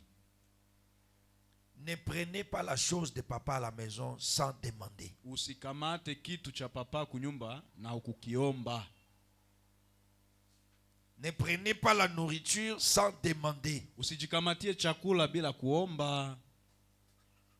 N'ouvrez pas la casserole de maman sans demander. Usifungule chungu ya mama na hukumuomba kwanza. Si tu veux être intelligent, kama unapenda uwe na akili, respectez ces petits principes. Heshimia mikataba ndogo ndogo. Tu viens de l'école, unapotoka shule, tu déposes bien ta mallette, unaweka vizuri malete yako, et tu dis maman, j'ai faim. Kisha unamwambia mama, mimi nasikia njaa. C'est maman qui va dire à celui qui va vous donner à manger de vous donner à manger. Kisha mama ndio ataambia mwenye anapatia chakula, bakupe chakula. Non pas tu es encore dans la route là-bas. Ungali kule kubalabala. Et tu regardes que les assiettes sont sur l'étagère. Kisha unaangalia masahani ziko kwenye kikabati. Ou bien les assiettes sont sur le plancard. Ama masahani ziko kule kwenye wanaweka chakula. Et tu commences à aller. Non, unanjalia. Vous n'avez pas préparé aujourd'hui. Non. Pana hivi. Il y a des enfants, nous-mêmes on était comme ça à l'école. Hata si tulikuwa kavile. Quand on revient de l'école, si unatoka masomo, on regarde les plancards. Unaangalia kwenye wanaweka chakula hakuna kitu. Toutes les assiettes sont là. Masahani zote zinapangiwa mzuri. Oh. Surtout les cours du soir là. Zaidi sana masomo ya kusoma magharibi. Parce que moi souvent j'ai étudié de 13h à 17h. Jumi mara mingi nilikuwa nasoma tangia saa 7 mpaka saa 11. Pourquoi? Kwa nini? Je vais vous dire pourquoi. Ndawambia kwa nini. J'ai travaillé tous les matins. Mchana asubuhi na mchana wote nilikuwa natumika. J'ai commencé à 10h, j'ai pris pour vous et nous partons. Sasa itania saa 4 mimi nawaambia kisha tunaenda. Il restait 10 minutes. Nabakia dakika 10. Chaque matin. Kila asubuhi. Je partais vendre les kalanga. Nilikuwa naenda uzisha kakawete. Les beignets. Na mabenye. Les bonbons. Vitumbura na mabonbon. Parfois j'étais aide-maçon. Wakati ngine nilikuwa nasaidia wa kujenga manyumba. Je me rappelle à 2001 j'étais aide-maçon. Mimi nakumbuka ku 2001 nilikuwa wa kusaidia kujenga. Parce que je devais aider papa à gagner un peu d'argent. Juliomba nisaidie papa kupata franga kidogo. Pour nous payer les frais scolaires. Jua ulipie masomo. Vous savez ce que je faisais? Unajua nilikuwa nafanya nini? Comme je vous ai dit, chez nous, il n'y avait pas l'argent. Vous connaissez les bambous là du village. Munajua ile mierezi ya nye batu ya Equateur, munajua ile mierezi. On coupait les bambous. Tulikuwa nakata ile milonge. Et moi je partais. Na nilikuwa naenda. Je trouvais ces bambous. Mina zitobola tobola. Et je laisse les derniers fermés. kisha mimi naacha ya mwisho na siitobole. Je vais vendre les cacahuètes. Mimi naenda uzisha kalanga. Les bénéfices que je gagne, Ile mapato yangu yenye ndapata je mettais là-bas. mimi naitia mule ndani. Ou bien le matin, je partais très tôt au champ, Ama 5 ou 10 kilomètres.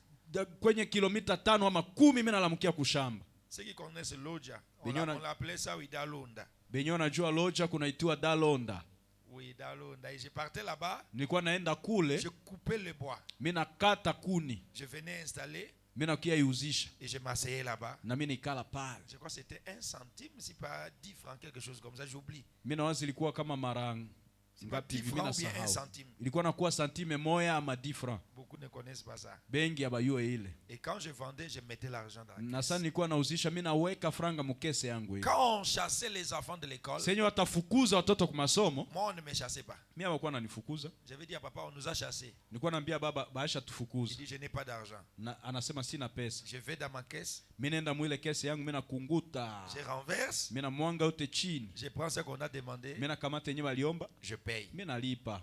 Pendant les 2 mois de vacances, Mu miezi 2 ya pumziko je m'achetais moi-même les uniformes. nilikuwa najiulizia mwenyewe uniforme J'ai acheté pour mes 9 frères. na bandugu yangu 9. Je leur achetais des uniformes. Mimi nabauzia ma uniform Tous les cahiers, na makaye zote j'ai acheté seul, nilikuwa naziuza mie peke avec l'argent que j'ai gagné. na pesa yenyewe nilikuwa napata. Un jour, ma mère sera ici. Siku moja mamangu atakuwa Vous atafika allez hapa, lui poser cette question. mutamuuliza hii maneno yote. Et quand le cours arrive, Na saa masomo inaanza, je ne demandais pas est-ce qu'on m'a inscrit ou pas. Non. sikuwa Je nauliza partais je basha m'inscrire. niandikisha mapana, mie peke mimi nenda jiandikisha. J'ai appris à me prendre en charge depuis ces temps-là. Nilijifunza kujishughulikia tangia ile miaka. C'est par rapport à cette écriture. Nifuatana na hii andiko. Cherchez Tafuteni et vous trouverez. tapata. Vous êtes déjà à première, Ushafika deuxième, première, non, deuxième, septième, huitième, septième, première, huitième. deuxième, troisième. Mais travaillez, sutumike, faites une activité, fanya kazi fulani, gardez un peu d'argent.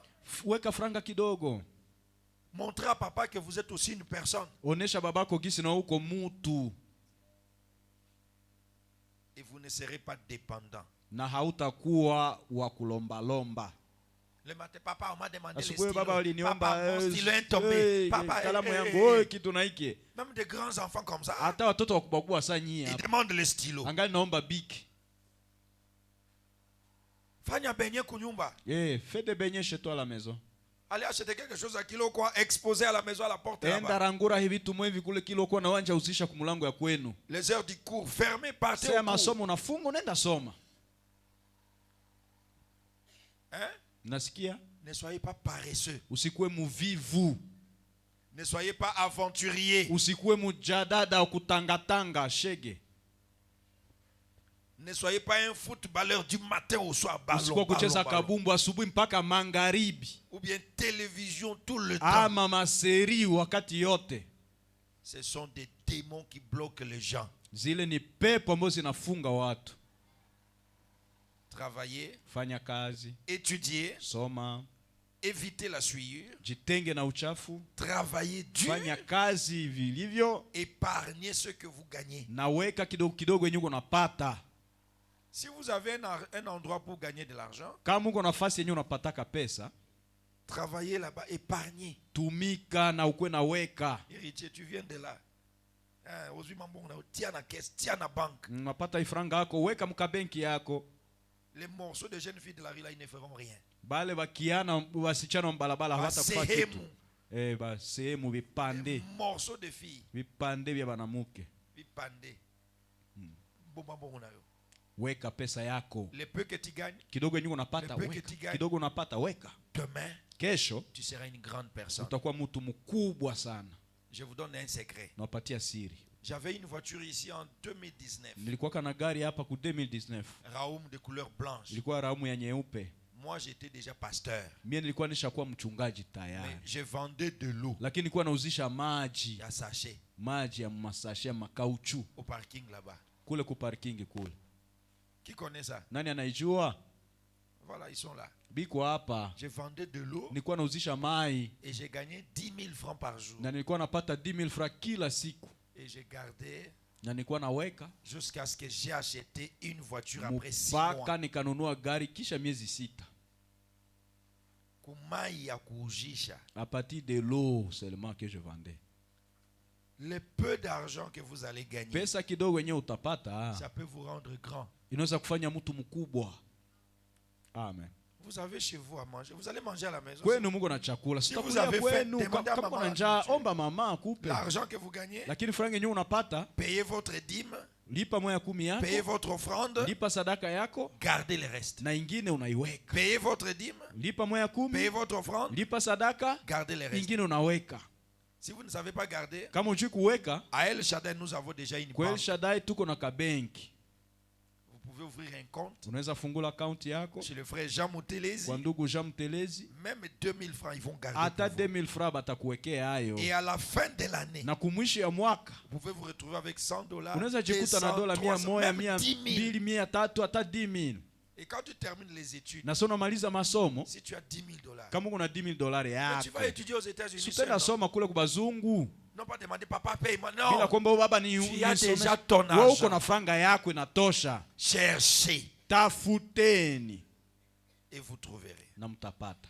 Frappez Piga hodi, et l'on vous ouvrira. tafunguliwa. Quand vous terminez les études, Sasa unamaliza masomo, ne restez pas à la maison. usibakie kunyumba, Cherchez du boulot. tafuta kazi, Créez du boulot. umba kazi yako. Il y a des enfants, papa a supporté tout. Huko batoto wenyewe baba aliwafanyia yote. Il termine les études Sasa anamaliza masomo, et il se met à la maison. anabakia tu kunyumba. Il a des démons. Iko na mapepo. Il ne Amen. connaît- la Bible a dit frappez, on vous Biblia ouvrira. inasema piga hodi watakufungulia. Allez demander le boulot à Enda omba l'OFIDA. kazi kwa Allez Ofida. demander le boulot à l'OCC. Enda omba kazi kwa Allez OCC. demander du boulot là-bas. Enda omba kazi kule. Sinon, Kama sivyo, créez votre propre boulot. unda kazi yako we mwenyewe yako. Et les gens vous Na respecteront. batu watakuheshimia. On va se lever, que Dieu vous bénisse. Tutasimama, Mungu Acclamons le awabariki, Seigneur tumshangilie Jésus. Bwana Yesu. Béni soit la fontaine des saints, révélée au monde des pécheurs. Heureux, béni soit le cher Fils de Dieu, tapez les mains, qui guérit par ses meurtrissures. Alléluia, j'ai loin de sa berger, j'ai causé de la peine à mon cœur. Tapez les mains. Lave-moi par le sang de l'agneau. Je serai plus blanc que la neige. Oh, la neige, plus blanc que neige. Oh, blanc, plus blanc que neige. Lave-moi dans le sang de l'agneau. Je serai plus blanc que la neige. Oui, la neige. Blanc, plus blanc que neige. Vous ne connaissez pas ça? Chantez. Blanc, Plus blanc que neige. Lave-moi dans le sang de l'agneau. Je serai plus blanc que la neige. Ô Père, j'ai erré loin de toi. Souvent mon cœur s'est égaré. Mes péchés sont rouges, cramoisis. L'eau ne peut pas les nettoyer. Jésus, je viens. Jésus, je viens à ta fontaine. Oh, Mais content que c'est ta promesse. Oh, lave-moi par ton divin lavage. Je serai plus blanc que la neige. Oui, la neige, blanc, plus blanc que neige. Oh, blanc, plus blanc. Tapons les mains très fort. Lave-moi dans le sang de l'agneau. Et l'agneau. Je serai plus blanc. Tapons seulement les mains pour la gloire de Dieu. Que la Non, neige. non, tapons seulement les mains. Seulement les mains, pas chanter.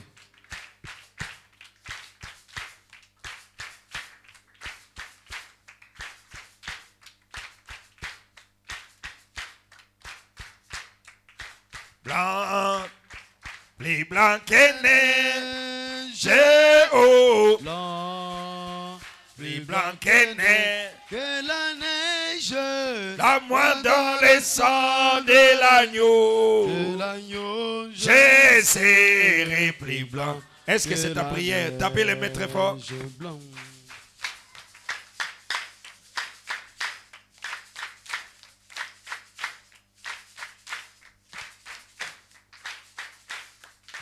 Ô Père, j'ai erré loin de toi. Souvent mon cœur s'est égaré. Et mes péchés sont rouges, cramoisis. L'eau ne peut pas les nettoyer. Jésus, je viens à ta fontaine, bien content que sur ta promesse, lave-moi par ton divin lavage, je serai plus blanc que la neige. Oui, la neige, Blanc, plus blanc que neige, au blanc. Plus blanc que la neige, neige. lave-moi dans le sang de l'agneau, L'agneau, je serai plus blanc que la neige. Prions le Seigneur avant que le pasteur puisse prier pour nous. Prions tous le Seigneur. Dites à Dieu, mets-moi loin de tout essuyer. Que je sois loin de tout essuyer. Comme Daniel. Et je vais être le plus intelligent de ma classe comme Daniel. Prions le Seigneur. Élevez votre voix. Parlez à Jésus.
Dieu tu es glorieux, et digne de louange, agneau assis sur le trône,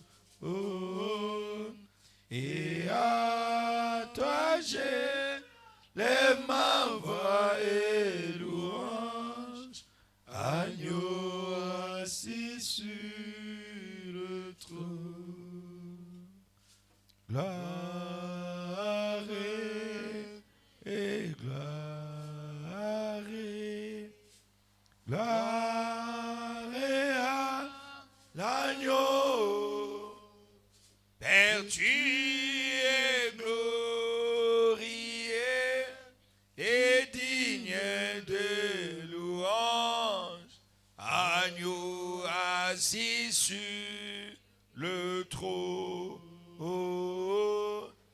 et à toi j'élève ma voix et louange, agneau assis sur le trône. Fermez les yeux, nous allons prier les Funge macho tutamwomba Bwana. Bienvenue à notre Père Céleste. Mwema Baba yetu wa mbinguni, Nous nous approchons ce matin devant le trône des grâces. tunakaribia hii asubuhi mbele ya kiti cha neema. Au nom du Seigneur Jésus-Christ, Jina ton la Fils Bwana Yesu bien-aimé. Kristo mwana wako mpendwa.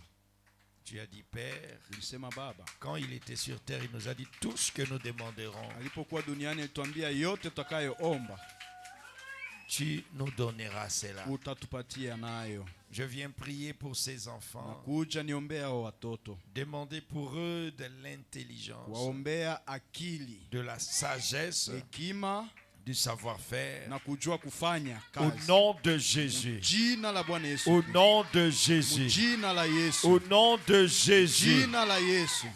Que tous les esprits mauvais Na héréditaires, roho zote mbaya za kijamii, tous les esprits de classe, roho zote za masomo, les esprits de masse, roho za makundi, je chasse cela au nom de Jésus-Christ. nazifukuza mu jina la Yesu Kristo. Je chasse cela au nom de Nazifukuza mu Jésus-Christ. jina la Yesu Kristo. Je chasse cela au nom de Nazifukuza mu jina Jésus-Christ. la Yesu Kristo. Que ces enfants soient Na intelligents, watoto wawe na akili, qu'ils soient forts wawe na nguvu physiquement, Seigneur. kimwili Bwana. Pendant toute l'année, Muda wote wa mwaka nous chassons les épidémies tunafukuza magonjwa ma au epidemia. nom de Mu Jésus. jina la Nous Yesu chassons les pandémies tunafukuza au mapandemia. nom de Jésus. Jina la Yesu. Les maladies récurrentes, Magonjwa ya kurudilia l'épilepsie, na kifafa, les maladies venues de médom, magonjwa kutokana na les watu na empoisonnements, masumu, la sorcellerie, ulozi, la magie na blanche, uchawi, la magie rouge, uchawi la mwekundu, magie noire. uchawi Nous mweusi. poussons cela Tunatoka dehors, nje, dehors, nje, dehors, nje. et loin de ces Mbali na enfants watoto. de El Shaddai, El Shaddai, au nom de jina la Jésus-Christ. Yesu Kristo. Prends le contrôle de chaque enfant. Tawala kila mtoto. Bénis chaque famille qui a Bariki envoyé kila ses chama enfants. mlituma watoto wao. Sauve-les, Seigneur. Waokoe Bwana. Bénis-les financièrement. Wabariki kipesa. Bénis-les matériellement. Wabariki na vitu. Bénis-les à tous égards. Wabariki kwa kila kiwango. Au nom de Jésus-Christ. Jina la Yesu Au Kristo. nom de Jina Jésus-Christ. la Yesu Kristo. Au nom de Jina la Jésus-Christ. Yesu Kristo. Seigneur bien-aimé, Bwana mpendwa. bénis les pères. Wabariki Baba. Bénis leurs parents. Bariki wazazi wao. Donne-leur les moyens pour payer les frais Wapatie scolaires. mapato ya kulipa masomo. Que ces enfants ne marchent pas pieds Hao nus watoto wasitembee miguu kanya. comme à notre époque. Jinsi ilivyokuwa wakati Au wetu. nom de Jésus-Christ. Jina la Yesu Kristo. Qu'ils ne manquent pas à manger. Wasikosewe Au nom chakula. de Jésus-Christ. Jina la Yesu Kristo. Qu'ils ne manquent pas de belles Wasikosewe uniformes, uniforme nzuri. de belles tenues de classe. Wasikosewe nguo Au nzuri za nom masomo de kwa Jésus. jina la Yesu. Au nom de Kwa Jésus. jina la Yesu. Au nom de Kwa Jésus. jina la Yesu. Au nom de Kwa Jésus. jina la Yesu. Qu'ils ne manquent pas de moyens scolaires, Wasikosewe mambo ya les masomo. moyens académiques. Mambo ya Au masomo ya nom de Jésus-Christ. Jina la Au Yesu. nom de Jésus-Christ. Jina la Yesu Kristo. Père, Baba, Ton fils nous a dit, Mwana wako alituambia si nous demandons quelque chose kama tunaomba chochote en son nom, kwa jina lake tu nous l'accorderas. utatupatia. Ainsi, toutes les prières des Hivi enfants maombi yote ya et watoto, toute ma prière, maombi yangu yote, ce que j'ai demandé yote yenye et ce que nimeomba, j'ai pas demandé, yote ambayo sikuomba, donne-leur au nom de ton wapatie fils bien-aimé kwa jina ya Jésus-Christ. mwana wako mpendwa Yesu Kristo. Donne-leur le moyen de déplacement toute Magari, l'année scolaire et mwaka mzima académique ya masomo ya au nom de Jésus-Christ. jina la Yesu Kristo. La nourriture, Chakula, loin de les bali accidents, no majali, les incidents na malheureux, matukio mabaya, la mort, kufa, les incidents malheureux, na matukio au mabaya, nom de Jésus, jina la Yesu Théa, Kristo. au nom de Kwa jina la Jésus, Yesu, Théa, hey, qu'il soit béni, wabarikiwe, qu'il soit bonne santé, wawe na afya qu'il njema, soit wawe na intelligent akili, et fort. na wawe na nguvu.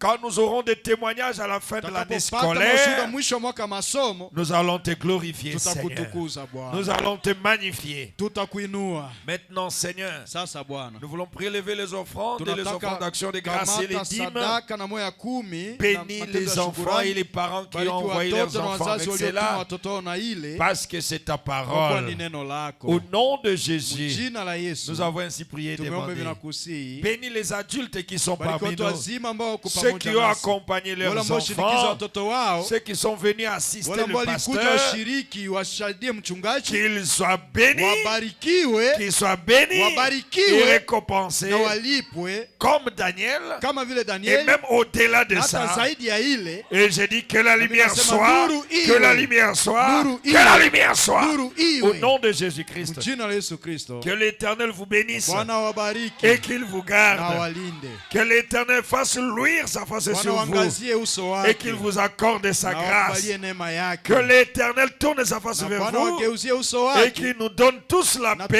tupatie sote amani. Ainsi j'ai placé le nom de Hivi l'Éternel niweka à jina Bwana chacun. juu ya kila mmoja Au nom wenu. de Jésus-Christ. Jina la Yesu Kristo. Amen. Amen. Acclamons le Seigneur et Tumshangilie asseyez-vous. Bwana na mkae. Nous disons béni soit le nom du Seigneur. Tunasema libarikiwe jina la Bwana. On va nous faire cycler les boîtiers d'offrandes ici. Tapitisha kibwate ya Celui matoleo qui a hapa mené na ses kule. offrandes et ses Mwenye dîmes, alileta sadaka yake na moya kumi yake, on va donner pour la gloire de Dieu. tutaitoa kwa utukufu wa Mungu. Il est vivant, oh Jésus, il est vivant. Il est vivant, oh Jésus, il est vivant. Il est vivant, alléluia, oh. Alléluia. Il est vivant, Alléluia. oh. Je ne vous entends pas. Sisikie sauti Il zenu. est puissant, oh. Jésus. Il est puissant. Il est puissant, oh. Il est puissant. Tapez les mains et chantez. Il est puissant, alléluia, oh. Alléluia. Il est puissant. Alléluia. Oh, Alléluia. Jésus béni, oh. Jésus béni. Jésus béni, oh. Jésus béni. Mon Jésus béni, alléluia. Oh, Allez, Jésus béni. Alléluia. Oh, allez. Jésus guérit, oh. Jésus guérit. Jésus guérit, oh. Jésus guérit. Mon Jésus guérit, alléluia. Oh, allez. Jésus guérit. Alléluia. Tapez les mains. Oh, Alléluia. Il est vivant. Alléluia. Oh, Alléluia. Il est puissant. Alléluia. Oh, Alléluia. Il est puissant. Oh. Jésus. Il est puissant. Puissant. Il est puissant. Puissant. Il est puissant. Puissant. Jésus est puissant. Alléluia. Oh. Il est puissant. Alléluia. Oh. Il est vivant. Alléluia. Je n'attends pas les mains. Oh, Alléluia. Jésus béni. Alléluia. Oh. Jéhovah Jireh. Oh. Va girer. Jéhovah Jireh. Jéhovah. Levez-vous, on va chanter. Jéhovah Jireh. Jéhovah Jireh, alléluia. Oh, Jéhovah Jireh, alléluia. Oh, Jéhovah Shammah, alléluia. Oh, Jéhovah Nissi, alléluia. Oh, El Shaddai, alléluia. Oh, le Tout-Puissant, alléluia. Oh, alléluia. Acclamons le Seigneur Jésus. Tumshangilie Bwana Yesu. Acclamons-le très fort et poussez Tumshangilie des tena cris de saa. joie. Toa sauti za shangwe, haleluya. Glory. Nous disons, béni soit le nom du Tunasema Seigneur. libarikiwe jina la Bwana.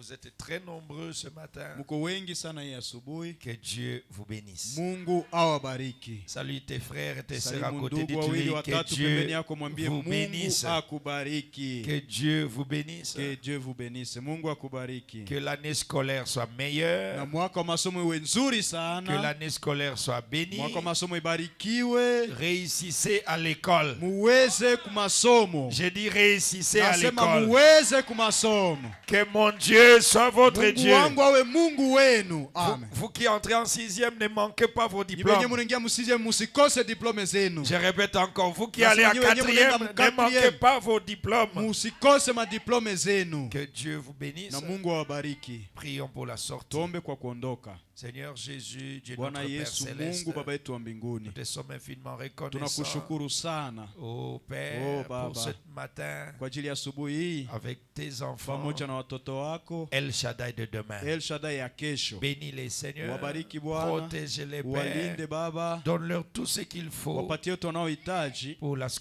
scolarité, ya pour masomo, la kwa croissance, ajili ya kukomaa aussi physique et kimwili spirituelle, na kiroho, car nous les demandons kwa kuwa tunaiomba humblement kwa au nom unyenyekevu de Jésus-Christ. mjina la Yesu Kristo. Amen. Amen. Acclamez le Seigneur. Tumshangilie Asseyez-vous. Bwana Yesu na mkae. Pour les orphelins, Kwa ajili ya mayatima, les dimanches après culte, siku ya yenga kisha ibada, venez avec la liste de vos cahiers. mukuje na hesabu ya mabuku yenu. On va vous distribuer les cahiers. Les Tutawakabulia orphelins, makaye ninyi mayatima. pas tout le monde. Hapana kila mtu. Les gens sont nombreux. Watu ni wengi, On ne saura pas donner à tout le monde. hatuweza kuwapatia kila mtu, Seulement les orphelins. lakini mayatima tu. Venez le dimanche après culte. Kisha ibada siku ya yenga, Je vais laisser les cahiers au président des diacres. nitaachia presida wa shemashi Et les makaye administrateurs, ils vont na mkubwa wa distribuer dhamini ça. batawakabulia hayo. Si il va rester quelque chose, Kama kutakuwa baki fulani, c'est alors qu'on pourra donner aux enfants des diacres. pale njo watoto wa shemashi watapewa. Si ça va rester. Kama kutasalia, Hein? ndio Il a dit kama. on dit si, il y a une condition.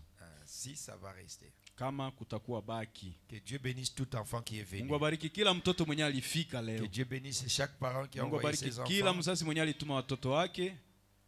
Rappelez-moi avant les examens, chaque fois, Munikumbushe kila mara mbele ya mitihani, on fera une réunion pour prier pour vous. tutakuwa nafanya mkutano ya kubaombea. Les examens de la première période. Examen ya première période, Rappelez le pasteur. mkumbushe mchungaji. Si vos parents vont oublier, mais vous n'oubliez pas. Kama wazazi wenu watasahau, nyie msisahau. Les examens de la deuxième période, Trimestre. non, première période, deuxième période, troisième période, premier trimestre, deuxième. Il y a d'abord des périodes. Les périodes, il y a des intérêts et des devoirs. Les devoirs, hein? Oui. Ah, donc, Trimestre. le premier trimestre, Trimestre ya kwanza, deuxième trimestre trimestre ya pili na ya tatu, et les examens finaux. na mitihani ya mwisho wa mwaka. Ne manquez pas de parler Musikose au pasteur. kuambia mchungaji. Et pour les étudiants, c'est hors session, mi-session Ndio, et la session. ndio. La Bible, Frère Branham dit Biblia ceci. inasema, ndugu Branham anasema, Avant d'aller aux examens, mbele ya kwenda kwenye mtihani, demandez à votre pasteur uliza mchungaji wako ou à vos parents de ama prier pour mzazi yako vous. wawaombee. Que Dieu vous bénisse. Mungu awabariki. Allons dans la paix du Twende na Seigneur, amani ya Bwana dans l'ordre. ndani ya utaratibu. Suivez l'ordre par derrière. Mufate utaratibu kwa njia kule nyuma. Quand les bancs de derrière sont finis, Wakati baya nyuma yako imekuwa vide, on va par des njoo na wewe bancs unatoka. par banc. Tunaenda ban par ban. Que Dieu vous bénisse. Amen. Le nom qui n'a point péché, oh, Le nom qui n'a point péché, c'est le nom de Jésus. Le nom qui n'a point péché. Vous ne tapez pas les mains, hein? Même si nous partons. Péché, c'est le nom de Jésus. Le nom qui m'a pardonné. Le nom qui m'a pardonné, c'est le nom de Jésus. Le nom de mon salut. Le nom de mon salut, c'est le nom de Jésus. Le nom qui m'amènera au ciel. Le nom qui m'amènera